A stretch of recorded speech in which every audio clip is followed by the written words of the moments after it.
Today's topic is on the concept and scope of developmental anthropology.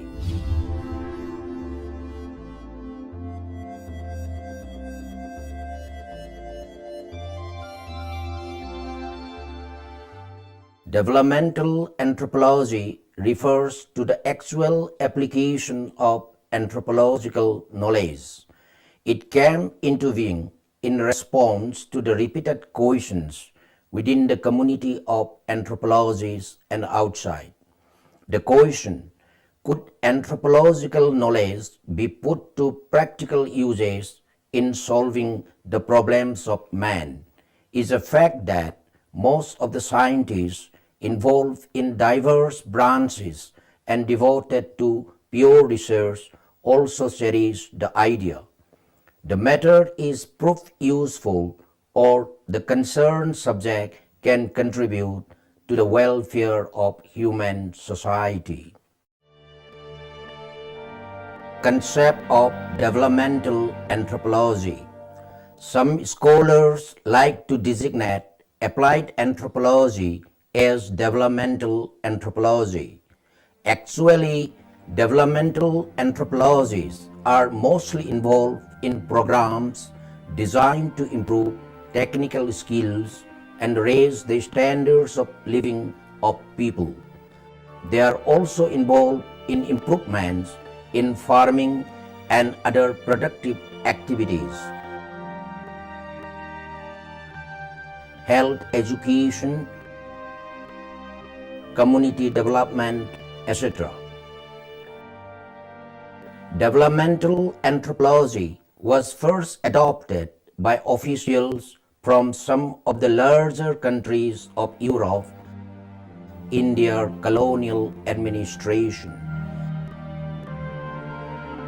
Such officials were generally not anthropologists, but their work required them to gain at least a basic understanding of the people whose lives they have come to administer.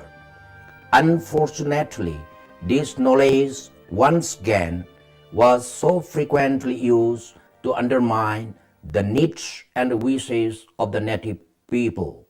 Thus, developmental anthropology began its career with a questionable reputation.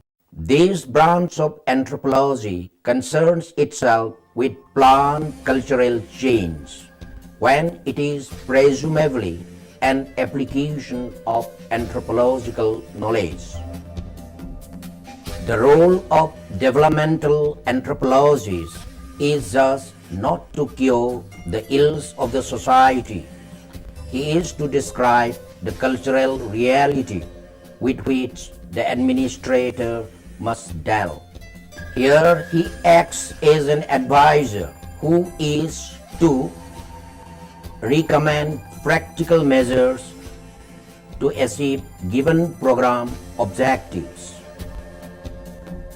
He is to maintain the balances between science and action in his work. He is the man who has a closer touch with the people on whom actions are going to be taken. The scope of developmental anthropology. Developmental anthropologists have studied human problems resulting from the technological changes in backward areas. They have studied the evolution of ethnography and comparative aspect, which has helped in the solution of social problems. Anthropological studies have made it definite that no mental characteristics are either related to any special tribe or racial factor.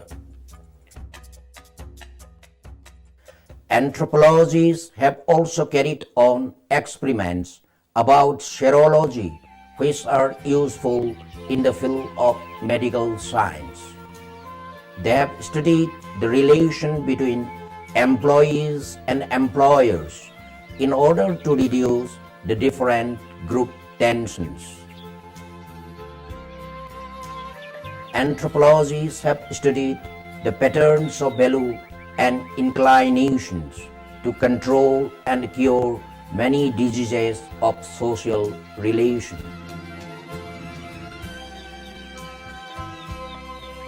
Raymond Ford has gone far as to call anthropology as a science of social engineering. According to him, anthropology fills the gap between primitive and modern society. The real interest on this specific branch of practical anthropology could be marked during later 1920s and middle 1930s. The increasing popularity of developmental anthropology has been the feature of post-independence in India, especially after 1952, when the upliftment of the backward communities living in India was given serious thought.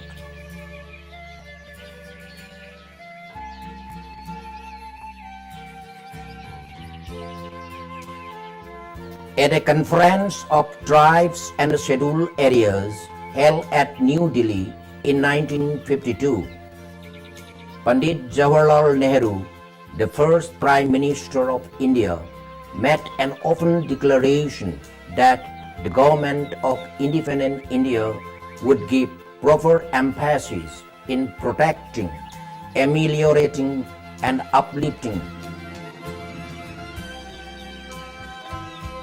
the downtrodden people of the country, including the tribals and untouchables.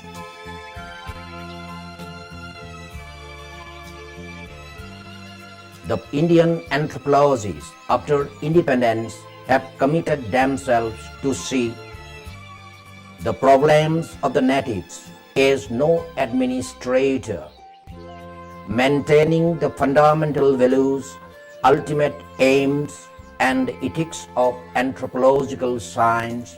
The present generations of anthropologists have taken up the task of advising the various concerns. They acted both as official members of the government organization and as outside members regarding the solution of problems of immediate concern. In India, study on the individual tribe or caste group is conducted to provide the basic needs and other necessities of the target group. On the basis of these studies, careful plannings with regard to the specific problems are being made. The anthropologists are to advise the administrator in planning the welfare programs. The ultimate aim of India's planning program essentially depends on the organization and utilization of resources to the maximum advantage in terms of defined social ends.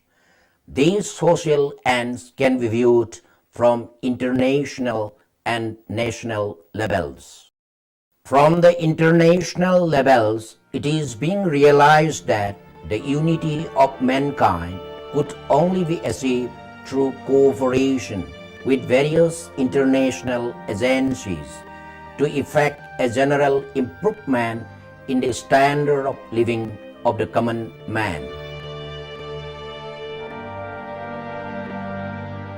On the contrary, at the national level, India could achieve the social ends by the follow-up of the directive principles of state policy of the Constitution. Though an anthropologist is the best person to evaluate the strengths and the stresses of the underprivileged groups,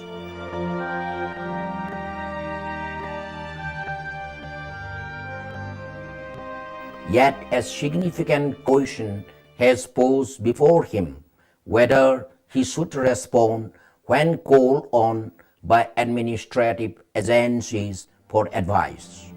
M.J. Herskovits have revealed their antagonistic attitude towards the anthropological contributions of various forms.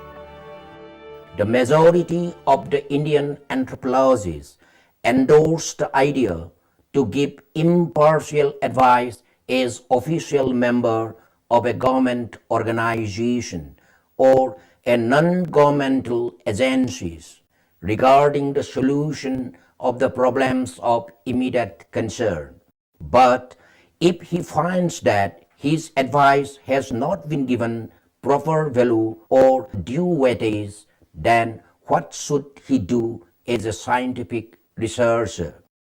In India, there is no scope of denying the fact that interdisciplinary and interdepartmental communication gap act as a barrier in the proper execution of the different government-sponsored development programs for whatever projects being introduced. Now the question is, who is going to take the responsibility of a planned project running? For the want of proper follow-through programs and partly due to ethnocentrism, most of the programs do not have the desired effects on the target population. Even at the lapse of so many 5-year plans, underprivileged sections of India stand almost on the same footing as they were during the pre-independence British regime. The desired result in their appraisal is yet to achieve. The administrators, in fact, care little for the expert opinions of the anthropologists in implementing these programs. The little knowledge in anthropology which these proud administrators may have creates lots of confusion in such developmental programs.